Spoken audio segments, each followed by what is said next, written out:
Hello, anak. Bakit? Anong oras na baga diyan? At anak, ikaw ay maagap gumising. Ikaw ay nakakain na ng umagahan? Ika'y huwag magpapalipas ng gutom. Honey, ika'y kumain sa tamang oras at nang ikaw ay makapagtrabaho ng maayos. Ay, ikaw po, nanay, ay huwag masyadong nag-aalala sa akin. At ako naman po'y okay lang dito sa abroad. Ay, kaya po pala ako napatawag. Ay, kuwan, ako po'y magpapadala na mamaya ng pang-allowance po ninyo. Ay, ikaw na lang po uli ang bahalang mag-abot kay Tia nung para kay Lula. Oh, ay hala. Sige. At akin na lang ang tatawagan ang Tia mo. Tapos ay pagka nakuha ko na ang pera, ay ika-message ko na lang at nang iyo ding alam. Salamat, honey, anak. Ikay mag-iingat diyan. Ay, nanay. Yun nga po palang kaibigan ko. Ay naghahanap ng lote. Ay balak ko po sanang ibenta na sa kanya yung lupa ni Lula. Ay ayos lang po sa iyo, nanay. Ay wala namang problema, anak.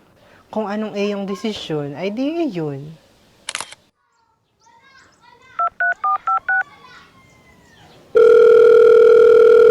Abo, sino kaya itong natawag na ito at number laang? Sasagutin ko kaya. Hello? Ate Marilu, si Mary Rose ay nagpadala na. Ay kukuhain ko na mamaya sa bayan. Ay kay pumunta na lang din dito mamaya, honey. At kunin mo na yung allowance ninyo ni nanay. Oy, hala. Sige. Maripe. At ako'y papariya na laang. Salamat. Ate Marilu, ito'y 15,000 ha. Tapos ang bilin sa akin ni Mary Rose, sabihin ko daw sa iyo, ay dagdagan mo na yung gamot, vitamins na binibili mo kay nanay at nang hindi na uubusan. Tapos ay si nanay, huwag mong pasasaidan ng gatas, dapat ay palaging meron. Painumin mo palagi at yun ay maigi kay nanay. Tapos ay kagaya ng dati, ay dito na din ninyo babawasin yung pambayad ninyo sa bill ng tubig, kuryente. Tapos ay yung masobra ay iabot mo kay nanay at nang si nanay naman ay may hawak na pera. Alam mo naman ang mga matatanda, gusto din ay palaging may hawak na pera. At nang pag siya may gusto pating bilhin, ay di siya ay makakabili. O ay hala, sige, Maripe. Sabihin mo kay Mary Rose ay maraming salamat, honey. Akin na yung pera. Aba! Maripe!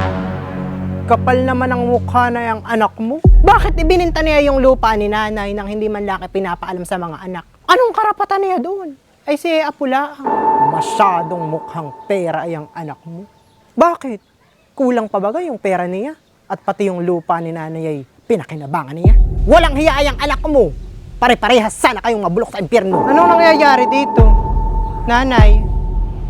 Tia? Ikaw! Mary Rose, ang problema. Walang hiya ka, kapal ng pagmumukha mo. Anong karapatan mo para ibenta yung lupa ni nanay, ha? Sino ka baga? Nakaangat-angat ka lang ng kaunti, ay yabang na yabang mo na. Tandaan mo, itong ginawa mong ito sa amin. Lintik ka. Tia, naririnig mo po ang sarili mo? Naririnig mo po baga yung mga pinagsasasabi mo? Talaga po bagang pagkatapos ng lahat-lahat ng kabutihang ipinakita namin sa inyo ng pamilya ko ay iyan pang isusukli mo, Tia? Dahil lang sa lupa na ibinenta ko, na dating pagmamay-ari ni Lula, na ngayon ay ako na ang may-ari, Tia. At baka nakakalimutan mo, iyon ay ibininta sa akin ni Lula matagal ng panahon. Kaya yun ay akin, Tia, yun po'y akin. Na hindi ko na po kailangang ipaalam kahit kanino, kahit po sa iyo, hindi ko na kailangang ipaalam pa na ayun ay ibebenta ko na. Hindi ko po maintindihan kung bakit ikaw ay nagagalit sa akin. Ikaw po hindi ko maunawaan, Tia. Bukas po ang gate, pwede ka na pong umalis.